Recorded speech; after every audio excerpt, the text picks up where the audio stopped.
Hello नमस्कार, राधे राधे, जय श्री कृष्णा। कैसे हैं आप? आई होप आप अच्छे होंगे और अपनी पढ़ाई रेगुलर कर रहे होंगे। आज की क्लास रहेगी हमारी रेलवे के प्रीवियस ईयर एग्जामों में आए हुए क्वेश्चन को हम आपको करवाएंगे, जो आपके आने वाली हर एक एग्जाम के लिए इम्पोर्टेंट होंगे। रेलवे की जितनी भी एग्जाम हैं, जैसे एनटीपीसी की हो, रेलवे ग्रुप डी की हो, या फिर लोको पायलट की हो, कोई भी एग्जाम हो उनके लिए बहुत ही इंपॉर्टेंट होने वाली है। तो आप क्लास में अंत तक बने रहें, और जो भी कोई डाउट होता है आपको क्लास का, आप उसको कमेंट सेक्शन में लिख के जरूर बताइएगा। तो चलो क्लास को स्टार्ट करते हैं बिना देरी किए हुए। आज का हमारा पहला क्वेश्चन है, नीति आयोग की स्थापना किस वर्ष की गई थी? नीति आयोग की स्थापना है वो किस वर्ष की गई थी? ये आपके ऑप्शन है। ऑप्शन ए 15 जनवरी 2015, 1 जनवरी 2015, 15 अगस्त 2015 और 1 अगस्त 2015। तो आपको बताना है नीति आयोग की स्थापना है वो किस वर्ष की गई थी। तो नीति आयोग है, इसकी स्थापना की गई थी, अ, नरेंद्र मोदी ने की थी। ठीक है, नरेंद्र मोदी ने की थी, प्रधानमंत्री नरेंद्र मोदी ने की थी, 1 जनवरी 2015 को की थी। और इसके जो अध्यक्ष हैं वो पीएम होते हैं। तो 2015 से लेके अब तक पीएम चेंज हुए नहीं, तो इसके जो अध्यक्ष हैं वो भी चेंज नहीं हुए, यानी नरेंद्र मोदी हैं वही इसके अध्यक्ष हैं। अगला क्वेश्चन है, डॉक्टर एन राजन वादक के रूप में प्रसिद्ध हैं, यानी डॉक्टर एन राजन हैं वो कौन से वाद्य यंत्र के लिए प्रसिद्ध हैं, एक प्रसिद्ध कलाकार हैं, ये आपको बताना है। तो ये आपके ऑप्शन है। Option A veena, option B bansuri, option C violin और ऑप्शन डी सितार। तो आपको बताना है डॉक्टर एन राजन है वो वादक हैं। कौन से वाद्य यंत्र के वादक हैं वो? तो वो है वायलिन के वादक। अगला क्वेश्चन है, ग्रैमी अवार्ड जीतने वाली पहली भारतीय महिला कौन थी? आपको बताना है इनमें से कि ग्रैमी अवार्ड जीतने वाली पहली भारतीय महिला कौन है। क्या लता मंगेशकर है, आशा भोसले है, तन्वी साही है, या फिर सुनिधि चौहान है? तो ग्रैमी अवार्ड जीतने वाली पहली भारतीय महिला है वो है आपकी सुनिधि चौहान। लता मंगेशकर हैं, ये आपकी संगीत से हैं और इनका निधन हो गया है। 2000 में इनको भारत रत्न से सम्मानित किया गया था। अगला क्वेश्चन है,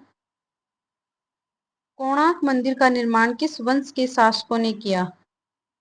कोणार्क मंदिर का निर्माण किस वंश के शासकों ने किया, ये बताना है आपको। तो आपके ऑप्शंस हैं। ऑप्शन ए चालुक्य वंश, ऑप्शन बी पूर्वी गंग वंश और ऑप्शन सी सुग वंश, ऑप्शन डी होयसल वंश। तो कौन सा वंश है जिसने कोणार्क मंदिर का निर्माण किया? ये कोणार्क मंदिर है, ये आपके ओडिशा के पूरी जिले में पड़ता है। ओडिशा के पूरी जिले में है ये। और जो इसकी स्थापना है, इसका निर्माण है वो आपके पूर्वी गंगवंश ने करवाया था। अगला क्वेश्चन है, 2011 की जनगणना के अनुसार भारत की सबसे कम जनसंख्या कौन से राज्य की है? तो ये जनगणना वाला टॉपिक है, ये बहुत इंपॉर्टेंट है, तो आपको ये पूरा ही कवर कर लेना है। और अगर आप चाहते हैं कि मैं 2000 जनगणना है इस पे आपको क्वेश्चन करवाऊं, तो आप कमेंट में लिख देना, मैं आपको एक क्लास इसकी भी लेके आ जाऊंगी। ठीक है, तो ये आपके ऑप्शंस हैं। Option A Goa, option B Sikkim, option D C Nagaland और ऑप्शन डी मिजोरम। तो 2000 जो 11 की जनगणना है उसमें सबसे सर्वाधिक जो जनसंख्या थी वो आपके उत्तर प्रदेश की थी, और सबसे कम जनसंख्या है वो आपकी सिक्किम की थी। अगला क्वेश्चन है, बजट 2025-26 के तहत शुरू किए गए दलहन आत्मनिर्भरता मिशन में कौन सी दाल सम्मिलित नहीं है? यानी 2025-26 का जो बजट पारित किया गया था उसके अंदर आपके दलहन आत्म आत्मनिर्भर मिशन है वो स्टार्ट किया गया था। तो उसमें जो दालें सम्मिलित की गई थी, तो 3 दालें हैं वो तो उससे उससे उसमें सम्मिलित की गई थी, और एक दाल है जो सम्मिलित नहीं थी। तो आपको बताना है कि वो कौन सी दाल है जो इसमें सम्मिलित नहीं थी। तो आपके ऑप्शन है। Option A Mysore, option B उड़द, ऑप्शन सी मूंग और ऑप्शन डी है तुर दाल। तो कौन सी दाल है जो दलहन आत्मनिर्भरता मिशन के तहत नहीं है? तो वो थी आपकी मूंग दाल। बाकी ये तीनों दालें हैं, ये तीनों ही इस मिशन में हैं। अगली क्वेश्चन है, लेप्रेसी सॉरी अगला क्वेश्चन है, लेप्रेसी को किस नाम से जाना जाता है? लेप्रेसी एक रोग होता है, तो इसको किस नाम से जाना जाता है? इसका अन्य नाम क्या है वो बताना आपको। क्या एंजाइना बोलते हैं, या फिर कुष्ठ रोग बोलते हैं, या फुहड़पन बोलते हैं, या फिर होजकिन बोलते हैं? तो जो लेप्रोसी है वो कुष्ठ रोग को बोलते हैं। अगला क्वेश्चन है, विश्व धरोहर स्थलों में से विषम को चुनिए। आपको इनमें से जो विषम है उसको चुनना है। तो आपके ऑप्शन है। ऑप्शन ए है राष्ट्रपति भवन, ऑप्शन बी है Chhatrapati Shivaji terminus, option C है आपका ताजमहल, ऑप्शन डी है सूर्य मंदिर। तो आपको बताना है कि इनमें से एक विषम क्या कौन सा है। तो ये जो तीनों हैं इनको विश्व धरोहर सूची में शामिल किया गया है, लेकिन जो राष्ट्रपति भवन है इसको विश्व धरोहर सूची में शामिल नहीं किया गया है। तो इसका आंसर होगा राष्ट्रपति भवन। और जो छत्रपति शिवाजी टर्मिनस है इसको 2004 में विश्व धरोहर सूची में शामिल किया गया था, और ताजमहल और सूर्य मंदिर है इनको 1983 में शामिल किया गया था। अगला क्वेश्चन है, विषम को चुनिए। इनमें से आपको विषम को चुनना है। तीन तो कहीं कैसे भी करके एक दूसरे से संबंधित संबंधित हैं, लेकिन एक है वो आपसे अलग है। तो आपके ऑप्शंस हैं साइलेंट घाटी, सिलिकॉन घाटी, सिंधु घाटी या दामोदर घाटी। तो जो साइलेंट घाटी है और सिंधु घाटी और दामोदर घाटी है, ये घाटियां आपके भारत में हैं। ये कहाँ है? भारत में। लेकिन जो सिलिकन घाटी है ये आपके अमेरिका में है। तो इसका आंसर होगा सिलिकन घाटी। अगला क्वेश्चन है, ग्रीन हाउस गैस जिसे लाफिंग गैस कहते हैं वह कौन सी गैस है? आपको बताना है इनमें से कौन सी गैस है वो जिसको लाफिंग गैस भी बोलते हैं और वो ग्रीन हाउस गैस है। तो आपके ऑप्शन है, option A methane, option B nitrogen, option C nitrous oxide, option D sulphur dioxide. तो आपको बताना है ग्रीन हाउस गैस है जो लाफिंग गैस भी बोलते हैं जिसको, तो वो गैस है आपकी नाइट्रस ऑक्साइड जिसको लाफिंग गैस भी बोलते हैं। अगला क्वेश्चन है, मेकोएम किसके द्वारा पेश किया गया था? ये मेकोएम है, ये किसके द्वारा पेश किया गया था? तो आपके ऑप्शंस हैं आईबीएम द्वारा, माइक्रोसॉफ्ट द्वारा, एप्पल द्वारा या माइक्रोमैक्स द्वारा। तो जो मेकोएम है ये आपके एप्पल द्वारा पेश किया गया था। अगला क्वेश्चन है, अग्निशामक में है, अग्निशामक में कौन सी गैस होती है ये बताना आपको। तो आपके ऑप्शंस हैं ऑक्सीजन, ऑप्शन बी है कार्बन डाइऑक्साइड, ऑप्शन सी है सल्फर डाइऑक्साइड और ऑप्शन डी है नाइट्रस ऑक्साइड। तो आपको बताना है कि जो आग बुझाने में कौन सी गैस यूज में ली जाती है ये बताना आपको। यानी जब ऑक्सीजन के कारण आग लगती है, जब ऑक्सीजन वायु के अंदर होती है तो वो रिएक्शन करती है तो फिर आग लग जाती है। तो जो कार्बन डाइऑक्साइड है वो ऑक्सीजन के प्रभाव को ये स्थगित कर देती है, यानी नष्ट कर देती है। तो ये कार्बन डाइऑक्साइड गैस होती है जो आग बुझाने में काम में ली जाती है अग्निशामक यंत्रों में। अगला क्वेश्चन है, यदि राष्ट्रपति और उपराष्ट्रपति का पद रिक्त होता है तो राष्ट्रपति के रूप में कौन कार्य करता है? यानी जब राष्ट्रपति भी नहीं हो और उपराष्ट्रपति भी नहीं हो तो इन दोनों की अनुपस्थिति में कौन है जो राष्ट्रपति का जो कार्य है वो करता है? तो क्या वो लोकसभा अध्यक्ष हैं, क्या भारतीय प्रधानमंत्री हैं, भारत के मुख्य न्यायाधीश हैं या केंद्रीय मंत्री हैं? आपको बताना है। तो जो वर्तमान में लोकसभा अध्यक्ष हैं वो हैं आपके ओम बिड़ला। ओम बिड़ला। तो ये आपके 17वीं जो लोकसभा थी उसके अध्यक्ष भी थे, और 18वीं अभी वर्तमान में 18वीं लोकसभा है तो उसके अध्यक्ष भी यही हैं। ठीक है। तो इसके होते हैं जो भारत के मुख्य न्यायाधीश हैं वो राष्ट्रपति के रूप में कार्य करते हैं। अगला क्वेश्चन है, इनमें से कौन सा एक प्रोटोकॉल नहीं है? इनमें से कौन सा है जो एक प्रोटोकॉल नहीं है? तो क्या एसएसएच है या फिर एचटीएमएल है? तो ये जो एचटीएमएल है ये एक भाषा है, ठीक है। और ये एसएसएच है, ये आपके क्या होता है, ये दो कंप्यूटरों के बीच में संचार स्थायी करता है। ये आपके दो कंप्यूटर हैं तो उनके बीच के अंदर है आपके संचार को स्थायी करता है, ठीक है। अगला क्वेश्चन है, सॉरी अगला ऑप्शन है आपका पीपीपी और पीओपी। जो पीपीपी है ये भी प्रोटोकॉल है और पीओपी है ये भी प्रोटोकॉल है। ये तो आपका पॉइंट टू पॉइंट प्रोटोकॉल है, पॉइंट टू पॉइंट प्रोटोकॉल है ये, ठीक है। पॉइंट टू पॉइंट प्रोटोकॉल है, और ये है ये आपका है post office protocol. Post office protocol होता है, पोस्ट ऑफिस प्रोटोकॉल होता है ये, ठीक है। अगला क्वेश्चन है, सतह से आकाश तक दागी जाने वाली आकाश मिसाइल का जांच परीक्षण 12 जनवरी 2024 को किया गया। 12 जनवरी 2024 को किया गया, कहाँ किया गया ये बताना आपको। तो क्या ये श्रीहरिकोटा में किया गया था, अब्दुल कलाम ईसालैंड में किया गया था, चांदीपुर में किया गया था या फिर पोखरण में किया गया था? तो जो 12 जनवरी 2024 को ये मिसाइल परीक्षण है, आकाश मिसाइल परीक्षण, ये आपके चांदीपुर में किया गया था। अगला क्वेश्चन है, लुई पास्चर ने निम्न में से किसकी खोज की थी? लुई पास्चर है, इन्होंने इनमें से किसकी खोज की थी ये बताना आपको। तो ये आपके ऑप्शन है,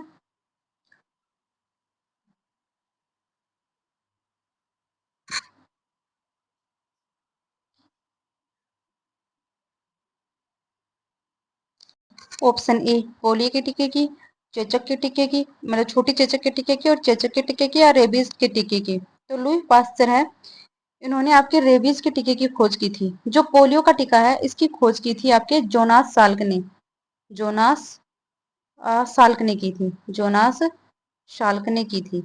ठीक है। और जो चेचक का टीका है और छोटी चेचक का टीका है, इन दोनों की थी एडवर्ड जेनर ने, एडवर्ड जेनर ने की थी 1719 में, 1796 में की थी। ठीक है, सॉरी 1796 में की थी आपके एडवर्ड जेनर ने इन दोनों की खोज। अगला क्वेश्चन है, निम्न में से अनुवांशिकी के जनक कौन है? आपको बताना है इनमें से कि अनुवांशिकी के जनक कौन है। तो ये आपके ऑप्शन है, option A Charles Darwin, option B Gregor Mendel, option C Alexander Fleming, और ऑप्शन डी ओटो हेन। आपको बताना है कि अनुवांशिकी की खोज किसने की थी। तो जो जॉन ग्रेगर मेंडल है इन्होंने की थी, और इन्होंने मटर के पौधे पर भी जो अनुवांशिकी है उसका प्रयोग किया था, मटर के पौधों पर प्रयोग किया था इसने। ठीक है, मटर के पौधे पर प्रयोग किया था इसने। जो चार्ल्स डार्विन है इन्होंने दिया था आपके विकास का सिद्धांत और प्रकृति का सिद्धांत। चार्ल्स डार्विन ने दिया था विकास का सिद्धांत और प्रकृति का सिद्धांत, विकास और प्रकृति का सिद्धांत दिया था चार्ल्स डार्विन ने। ठीक है, अगला क्वेश्चन है, निम्न में से कौन सा देश जिसकी मुद्रा रुपया नहीं है, इनमें से वो कौन सा देश है जिसकी जो मुद्रा है वो रुपया नहीं है? क्या नेपाल है, पाकिस्तान है, श्रीलंका है, या म्यांमार है? तो देखिए, नेपाल, पाकिस्तान और श्रीलंका, इन तीनों की जो मुद्रा है वो रुपया है, रुपया है। जो पाकिस्तान है उसका भी रुपया है, भारत का भी रुपया है, भारत का भी रुपया है, लेकिन म्यांमार है इसका रुपया नहीं है, इसका है क्यात, इसका है क्यात। ठीक है, देखिए कुछ और हैं जिनके, जो भारत के पड़ोसी देश हैं उनकी मुद्राओं को हमें ध्यान, मुद्रा और राजधानी ये आपको ध्यान में रखनी है, क्योंकि एग्जाम्स के लिए ये इम्पोर्टेंट बनती है। जैसे कनाडा है तो कनाडा की जो मुद्रा है वो डॉलर है, ब्राजील की रियाल है, चीन की युआन है, और भूटान की गुलटम है, अफगानिस्तान की अफगानी है। वैसे ही आपकी रूस की रूबल है, रूस की रूबल है। तो हाल ही में किस भारतीय महिला को times women of the year 2025 सूची में शामिल किया गया है? को बताना है कि कौन सी महिला को शामिल किया गया है। तो आपके ऑप्शंस हैं अवनीलेखा, शीतल देवी, पूर्णिमा देवी बर्मन, और मेरी कॉम। तो जो पूर्णिमा देवी बर्मन है इनको शामिल किया गया है। ये जो अवनी लेख रहा है ये पैरा ओलंपिक में 2 गोल्ड जीतने वाली एकमात्र महिला है, एकमात्र महिला है पैरा ओलंपिक में, और ये एयर राइफल से शूटिंग से संबंधित है। ठीक है, अगला क्वेश्चन है, आईफा अवार्ड 2025 में सर्वश्रेष्ठ फिल्म का पुरस्कार किसे मिला? आईफा अवार्ड 2025 में सर्वश्रेष्ठ फिल्म का पुरस्कार किसे मिला? क्या भूल भुलैया को मिला, लापता लेडीज को मिला, मनगांव एक्सप्रेस को मिला, या अनोखा को मिला? ये अनोरा है, अनोखा नहीं है यहाँ, सॉरी ये मिसप्रिंटिंग हो गया थोड़ा, ये अनोरा है यहाँ। ठीक है, तो जो आईफा अवार्ड है 2025 ये आपके राजस्थान के जयपुर में किया गया था, राजस्थान के जयपुर में किया गया था मार्च 2025 में। और जो लापता लेडीज है उसको सर्वश्रेष्ठ फिल्म का पुरस्कार मिला था। अगला क्वेश्चन है, 54वें दादा साहब फाल्के पुरस्कार से किसे सम्मानित किया गया है? 54वें दादा साहब फाल्के पुरस्कार से किसे सम्मानित किया गया है? क्या अनुपम खेर को किया गया है, मिथुन चक्रवर्ती को, सलमान खान को, या रेखा जी को किया गया है? तो जो सिनेमा का सबसे बड़ा अवार्ड होता है, ये सबसे बड़ा अवार्ड होता है, सबसे बड़ा अवार्ड है ये, और इन्हें मिथुन चक्रवर्ती को इस अवार्ड से सम्मानित किया गया है। अगला क्वेश्चन है, 17वां संतोष ट्रॉफी 2024-25 का खिताब किसने जीता है? जो 17वां संतोष ट्रॉफी 2024-25 का खिताब है वो किसने जीता है? आपके ऑप्शंस हैं झारखंड, गोवा, पश्चिम बंगाल और उत्तर प्रदेश। तो संतोष ट्रॉफी 2024-25 का खिताब है वो आपके पश्चिमी बंगाल ने जीता है। अगला क्वेश्चन है, पेरिस ओलंपिक 2024 में भारतीय हॉकी टीम ने कौन सा पदक जीता? पेरिस ओलंपिक 2024 में भारतीय हॉकी टीम ने कौन सा पदक जीता? क्या गोल्ड जीता, सिल्वर जीता, ब्रॉन्ज जीता या नन ऑफ दीज? तो पेरिस ओलंपिक में भारतीय जो टीम है, हॉकी टीम, उसने जीता था ब्रॉन्ज मेडल। और कुल मेडल की बात करें, इसमें कुल मेडल की बात करें तो 6 मेडल जीते गए थे। इसमें 6 मेडल जीते गए थे और मनु भाकर थी, उन्होंने 2 ब्रॉन्ज जीते थे, 2 ब्रॉन्ज जीते थे। ठीक है, तो अगर क्वेश्चन आ भी जाए कि पेरिस ओलंपिक 2024 में भारत ने कुल कितने मेडल जीते, तो भारत ने 6 मेडल जीते। पिछले जो टोक्यो ओलंपिक थे उसमें 7 मेडल जीते थे, लेकिन इस बार 6 मेडल जीते हैं। अगला क्वेश्चन है, भारतीय क्रिकेट टीम का वह कप्तान जिसने भारत को आईसीसी की तीनों ट्रॉफी दिलाई है। इनमें से वह कौन सा कप्तान है जिसने भारत को आईसीसी की तीनों ट्रॉफी होती हैं वो दिलाई है? तो ऑप्शन ए कपिल देव है, सौरभ गांगुली है, महेंद्र सिंह धोनी है या रोहित शर्मा है? तो इसने जो वर्ल्ड कप होता है, ओडीआई वर्ल्ड कप होता है, वो भी दिलाया है, T20 वर्ल्ड कप भी दिलाया है और आईसीसी चैंपियनशिप ट्रॉफी है वो भी दिलाई है। तो वो कौन से कप्तान है? तो वो आपके एकमात्र कप्तान है, वो है महेंद्र सिंह धोनी। कपिल देव ने 1983 में आपको वर्ल्ड कप जिताया था। इसने 2011 में, महेंद्र सिंह धोनी ने 2008 में आपको जो T20 वर्ल्ड कप है वो जिताया था और 2011 में आपको वर्ल्ड कप जिताया था, 2013 में आपको चैंपियनशिप ट्रॉफी जिताई थी। ठीक है, रोहित शर्मा है, इन्होंने 2024 में आपको T20 वर्ल्ड कप जिताया और 2025 में आइस जो चैंपियनशिप ट्रॉफी है वो जिताई। अगला क्वेश्चन है, स्वतंत्र भारत का पहला बजट किसके द्वारा पेश किया गया? स्वतंत्र भारत का पहला बजट है वो किसके द्वारा पेश किया गया? ऑप्शन ए जॉन मेथाई द्वारा,